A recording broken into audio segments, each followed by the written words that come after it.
HSC 2026 সালের পরীক্ষার্থীরা তোমাদের নিয়ে এক প্রকার নাটক শুরু হয়েছে।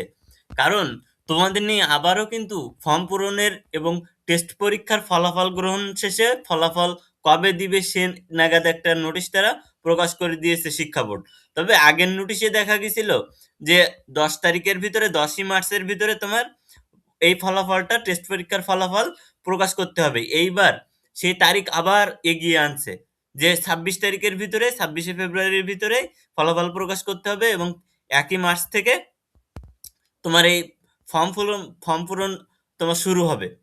তোমরা যদি আমি যদি তোমাদের দেখাই তাহলে দেখো এটা হচ্ছে 4 তারিখের, 4ই জানুয়ারির তোমার এখানে বলে দিছে মাধ্যমিক ও উচ্চ মাধ্যমিক শিক্ষা বোর্ডের আয়ত্তাধীন সকল শিক্ষা প্রতিষ্ঠানকে, দেখো 30/12/2025-এর প্রজ্ঞাপন অনুযায়ী তোমার এখানে 10 তারিখ, 10ই মার্চ তোমার ফলাফল আগামী 10ই মার্চ তারিখের মধ্যে প্রকাশ করতে হবে টেস্ট পরীক্ষার ফলাফল। এবং ফর্ম পূরণ শুরু হতে চাইছিল 11ই মার্চ থেকে।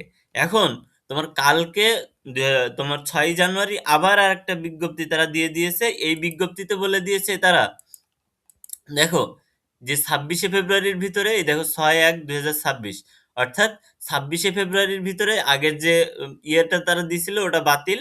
আবার নতুন করে বিজ্ঞপ্তি দিয়েছে যে মাধ্যমিক ও উচ্চ মাধ্যমিক শিক্ষা বোর্ড ঢাকায় আয়ত্তাধীন উচ্চ মাধ্যমিক পর্যায়ের সকল প্রতিষ্ঠান প্রধান ও সংশ্লিষ্ট সকলকে জানানো যাচ্ছে 2026 সালের উচ্চ মাধ্যমিক সার্টিফিকেট পরীক্ষায় অংশগ্রহণ ইচ্ছুক শিক্ষার্থীদের নির্বাচনী পরীক্ষা গ্রহণ শেষে ফলাফল আগামী 26/2 অর্থাৎ 26শে ফেব্রুয়ারির মধ্যে প্রকাশ করে দিতে হবে। এবং তোমাদের মূল ফর্ম পূরণ শুরু হবে 1ই মার্চ থেকে, 1/3/2026 থেকে তোমার শুরু হবে। ফর্ম পূরণের সময়সূচি পূর্ণাঙ্গ বিজ্ঞপ্তি যথাসময়ে ঢাকা বোর্ডের ওয়েবসাইটে প্রকাশ করা হবে। বিষয়টি অতীব জরুরি। এক এক সময় এক এক রকম কথা বলতেছে।